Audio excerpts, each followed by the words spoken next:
भारत में 28 राज्य और 8 केंद्र शासित प्रदेश है।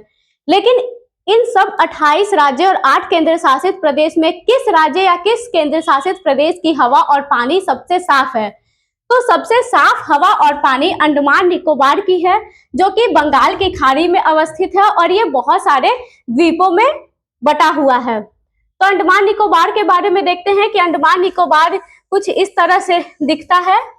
इसके पूर्व दिशा में अंडमान सी है और यहाँ पश्चिम में बंगाल की खाड़ी है। 10 डिग्री चैनल इसे अलग करती है और काफी मात्रा में इसे द्वीप है। अंडमान निकोबार की राजधानी पोर्ट ब्लेयर है, लेकिन अभी इसका नाम बदलकर श्री विजयपुरम कर दिया गया है। आप कुछ अंडमान निकोबार की कुछ रोचक तस्वीरें देख सकते हैं। तो चलिए इसके बारे में कुछ जानकारी लेते हैं कि अंडमान निकोबार आखिर है क्या। तो अंडमान निकोबार भारत के दक्षिण में अवस्थित एक द्वीपों का समूह है, जिसको 10 डिग्री चैनल के द्वारा अंडमान और निकोबार दो भाग में बांटा जाता है। 10 डिग्री चैनल के उत्तर में नॉर्थ में अंडमान है और 10 डिग्री चैनल के दक्षिण में निकोबार है। अंडमान निकोबार है वो लगभग 6 डिग्री के आसपास अक्षांश रेखा से गुजरती है, जिस कारण यहाँ विषुवतीय प्रकार की जलवायु पाई जाती है और विषुवतीय प्रकार की जलवायु के कारण यहाँ विषुवतीय प्रकार के वन पाए जाते हैं। ये अंडमान निकोबार में ही भारत का एकमात्र सक्रिय ज्वालामुखी बैरन आइलैंड भी पाया जाता है। लेकिन अंडमान का नाम अंडमान कैसे पड़ा? ये तो कुछ विदेशी नाम लगता है, भारतीय नाम नहीं लगता है। तो पहले इसका नाम हनुमान था, क्योंकि ऐसा माना जाता है कि जब राम जी श्रीलंका की ओर जा रहे थे तो उससे पहले हनुमान गए थे।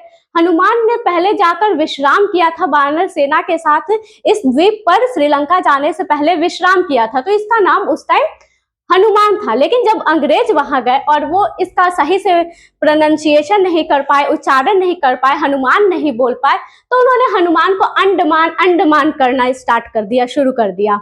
तो तभी से इसका नाम हनुमान से बदलकर अंडमान कर दिया गया, क्योंकि नॉर्मल लोग जो थे, पहले मान्यता था कि समुद्र को पार करना अच्छा नहीं माना जाता था, शास्त्रों के अनुसार अच्छा नहीं माना जाता था।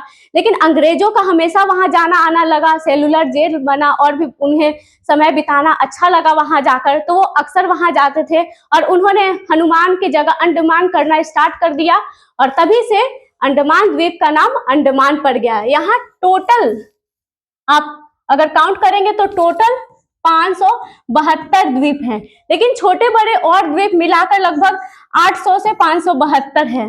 बट इसमें सिर्फ 35 से 40 ही ऐसे द्वीप हैं जो जहां पे लोग निवास करते हैं, जहां आदमियों का निवास है। बाकी सारे खाली हैं, वहां वनस्पति है, घने जंगल है, वन है। तो यहाँ क्यों सबसे साफ हवा और पानी है जबकि बाकी अन्य राज्यों में नहीं है? तो इसका सबसे बड़ा कारण है कि आबादी बहुत कम है। अंडमान की आबादी बहुत कम है। जैसे कि मैंने अभी बताया कि टोटल 572 द्वीप हैं, लेकिन 40 ही ऐसे द्वीप हैं जहां इंसान रहती है। तो जो खराब करने वाले लोग थे, खराब कौन करता है पर्यावरण को? आदमी करता है। तो मात्र 40 ही ऐसे लोग हैं जो खत्म कर रहे हैं, खराब कर रहे हैं, और बाकी का जो लगभग 500 से भी ज्यादा जो द्वीप बचता है वो सिर्फ वायु को, हवा को साफ करने वाले हैं। मतलब कि प्लांट है वहाँ, फॉरेस्ट है। इसलिए आबादी कम होने के कारण सबसे बड़ा रीजन ये है कि पॉपुलेशन कम होने के कारण वहाँ प्रकृति ने जैसा बनाया है धरती को, अंडमान को जैसा प्रकृति ने बनाया था, वो अभी भी उसी रूप में संवरी हुई है। उसे बिल्कुल मानवों ने खराब अभी तक नहीं किया है। तो अंडमान की आबादी लगभग अभी 4 लाख से 4,17,000 के आसपास है। अगर इसका डेंसिटी देखेंगे कि 1 किलोमीटर में कितने लोग रहते हैं, तो वो 46 से 50 लोग 1 किलोमीटर में रहते हैं। तो आप सोच सकते हैं कि जहां 328 भारत का डेंसिटी है, बिहार का डेंसिटी 1100 पर पर्सन है, वही अंडमान की आबादी और अंडमान की डेंसिटी कितनी कम है। अगर आप भारत के सामान्य रोड की बात करें, सिटी की बात करें, तो वहां कुछ इस टाइप का ट्रैफिक मिलता है, लेकिन अंडमान का ट्रैफिक आप इस तरह से पाएंगे। आप कहीं भी जाएं, किसी भी इलाके में जाएं, अंडमान के किसी भी द्वीप में जाएं, तो आधा का द्वीप तो खाली है, आदमियों से भरा ही नहीं है। लेकिन अगर आप पोर्ट ब्लेयर में भी जाते हैं तो वहां भी आपको इस तरह के रोड मिलते हैं, जहाँ की दूसरे शहरों का एक DJI 332 है, वहां अंडमान का मात्र 17 है। अगर आप भारत के किसी अन्य जिलों में लोकल मार्केट में जाएंगे तो आपको कुछ इस तरह का दृश्य मिलेगा, और अंडमान के लोकल मार्केट में आपको बिल्कुल शांत, स्वच्छ और मन को सुकून देने वाला वातावरण मिलेगा। तीसरी वजह है कि भारत के अन्य राज्यों की अपेक्षा यहाँ बिल्कुल कोई केमिकल फैक्ट्री नहीं है, कोई भारी उद्योग नहीं है, कोई कोयला प्लांट नहीं है, मतलब कुछ भी नहीं है। तो जब हवा को खराब करने वाली, पानी को खराब करने वाली कुछ फैक्ट्रियां हैं ही नहीं, तो वो कैसे खराब होगी। इसका 80% जो एरिया है वो फॉरेस्ट से घिरा हुआ है, तो इस कारण यहाँ हवा और पानी दोनों सुरक्षित है। आप पानी देख सकते हैं कि कितना क्लीन है, ये कोई फोटो नहीं है, ये वास्तव में इसी तरह का है। इसका अंदाजा बस आप इससे लगाइए कि जब आप अंडमान घूमने जाएंगे तो आपको इस तरह के कुछ नाव मिलेंगे, शिप मिलेंगे, उसके अंदर पूरा शीशा लगा होता है। शिप का आधा हिस्सा जो नीचे शीशा लगा होता है, कांच लगी हुई होती है, वो पानी के अंदर डूबा होता है और ऊपर लोग बैठे होते हैं। इस कांच के माध्यम से आप ऊपर बैठकर ही अंदर के मरीन लाइफ का पूरा नजारा देख सकते हैं, और आपको बहुत क्लीन दिखेगा, सारी मछलियां दिखेंगी, कोरल दिखेंगे, क्रैब्स दिखेंगे, मतलब एक से बढ़कर एक आप मरीन लाइफ अंदर का एंजॉय कर सकते हैं। जैसे कि जब बच्चे अंदर नहीं जा पाते हैं, जो स्कूबा डाइविंग या कुछ स्पोर्ट्स एक्टिविटी छोटे बच्चे नहीं कर पाएंगे या बुजुर्ग नहीं कर पाएंगे, तो उनके लिए ये बनाया होता है कि ये शिप पर बैठकर ऊपर से ही सारा एक्वेटिक लाइफ, सारा मरीन लाइफ देख सकते हैं। लेकिन आप सोचिए कि अगर पानी ये गंदा होता, धुंधला होता, तो क्या लोग इस तरह की एक्टिविटी एंजॉय करते?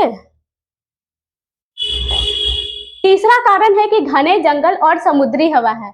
जैसे कि हम जानते हैं कि 80 से 86% इसका ट्रॉपिकल ग्रीन फॉरेस्ट है, लगभग 7170 स्क्वायर किलोमीटर पर ट्रॉपिकल रेन फॉरेस्ट है, मैंग्रोव फॉरेस्ट है, प्लस इसके चारों तरफ समुद्री हवा है। तो जंगल क्या करती है कि कार्बन डाइऑक्साइड को लेती है और ऑक्सीजन को इसको ग्रहण करती है और इसको छोड़ती है। तो जब 572 द्वीप में से 40 द्वीप ही ऐसे हैं जहां आदमी रहती है, मतलब 500 से अधिक द्वीप ऐसे हैं जहां सिर्फ फॉरेस्ट है। तो फॉरेस्ट क्या कर रही है? कार्बन डाइऑक्साइड को ले रही है, ऑक्सीजन को छोड़ रही है, तो पूरा का पूरा अंडमान ऐसे ही क्लीन हो गया, वहां की हवा ऐसे ही प्योर हो गई। और उसमें एडिशन कौन करता है? समुद्र का हवा, समुद्र का पानी, जो हिलोरे मार मार कर खुद को साफ कर लेता है। हवा साफ करने का काम क्या कर रही है? फॉरेस्ट कर रही है, जंगल कर रही है। और जो ये खुला समुद्र है, जहां यहाँ कोई इंडस्ट्री नहीं है, पॉपुलेशन नहीं है, तो इस कारण पानी खुद ब खुद साफ हो गई है। इसके अलावा पर्यावरण संबंधी वहां बहुत ज्यादा सख्त नियम है जो कि अन्य राज्यों में नहीं है। जैसे कि आप वहां सिंगल यूज प्लास्टिक यूज नहीं कर सकते हैं, बैन है। बीच के किनारे आप कैंपिंग नहीं करते हैं, स्मोकिंग या अल्कोहल पब्लिक एरिया में बैन है, बिल्कुल पूरी तरह नहीं कर सकते हैं। लाइटिंग या बोन फायर आप बीच के किनारे नहीं कर सकते।